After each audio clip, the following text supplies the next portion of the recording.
Prabhupada was at that time translating the 6th canto, and he was in this section with Ajamil. Now, of course, nobody had a book yet on the 6th canto. It hadn't come out yet. He's working on it. But Prabhupada's part of his entourage, who he traveled with, apart from his servant, who was Shrutikruti, I think, he had this boy named Nitai. Prabhupada had 2 Sanskrit assistants, Pradyumna and Nitai, and they were both grihastas. They both had a child, so they couldn't do it all the time. They would take, one would go for a few months, and the other one would come and replace him, and he'd go back and spend, and then in this way it was a nice system. So this time, Nitai was the Sanskrit assistant. So he wrote the verse on the chalkboard so that we could all respond and chant it, as Prabhupada taught. And Prabhupada sitting on the Vyasasana. And then after a while, men and women had chanted, Prabhupada told them translation.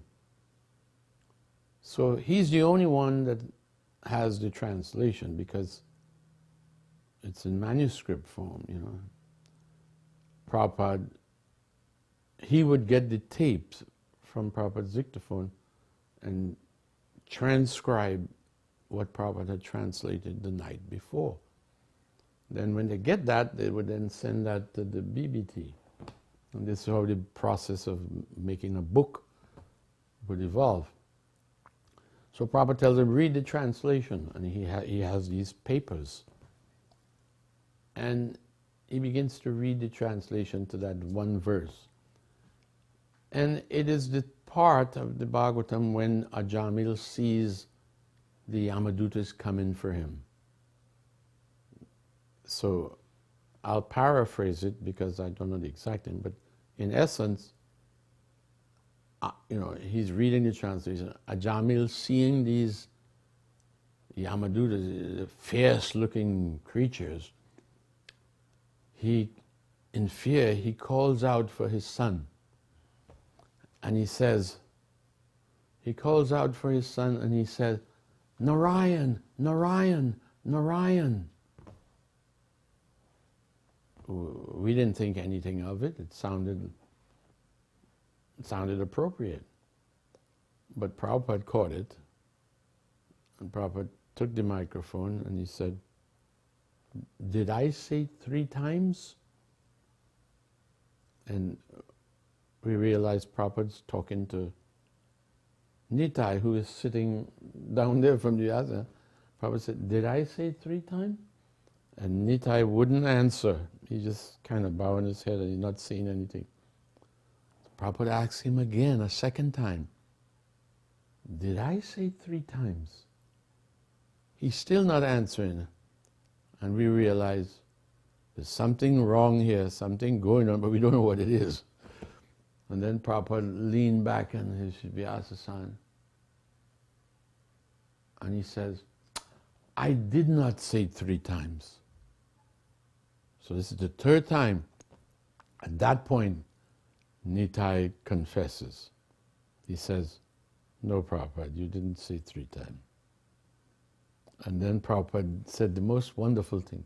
He leaned forward in the Vyasasana and he said, why 3 times? Once is sufficient. And when he did that, his hand was like a mudra. Once is sufficient. The whole temple erupted. Hari Bol! He said it with such potency and conviction that, once is sufficient. Once chanting. He said, why 3 times? And the whole thing made sense. And then Prabhupada showed a side of compassion, a side of him which is compassionate. He could have ripped into Nitai and blasted him, but he didn't. He just said, don't change anything that I have written. And that's all. And he went back and sat back and he gave the Bhagavatam class. And it was all about the glories of chanting the holy name. But that little incident there, I'll never forget it because it